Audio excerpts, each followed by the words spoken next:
Let's look at some logical fallacies. You may remember that you may have fallen into some traps that I set up for you and that people will set up for you if you're not careful, and you will fall into them. So here's how not to do that. Let's take this, for example. I'm warning you beforehand that there is a trick here. It sounds plausible. Surgeons cut people with knives. Cutting people with knives is a crime, so surgeons are criminals. It's an AAA1. What's wrong with it? It's to do with the terms. This is called a fallacy of accident. An accident means something that is attributed to a term. Basically, you're not comparing chalk with cheese. You can work out, if you expand the terms to their full extent, what's wrong with it. Here's another one. We should reject the idea that it is just to repay what is owed. And come on, who ever heard of such ridiculous nonsense? Let's suppose a man lends you weapons and then goes insane. You're not going to tell me that it's just to put weapons into the hands of a madman, are you? Ridiculous. What's wrong with that logic? And how can you get around it? So this is called a fallacy of accident, as I said.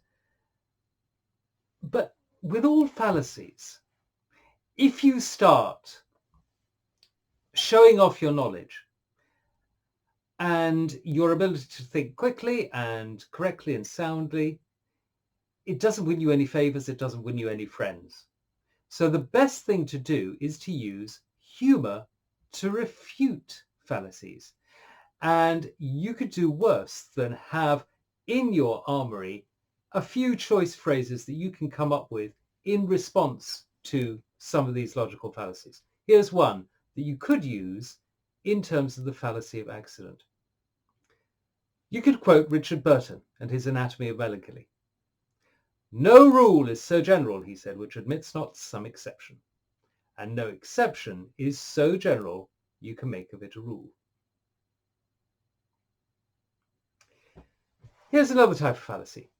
If I drop an egg, it breaks. This egg is broken, so I must have dropped it.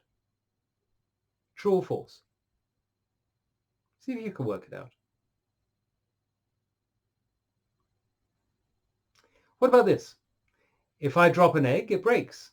I dropped the egg, so it broke. Is this right or wrong? Notice the if. It's a fallacy of affirming the consequent.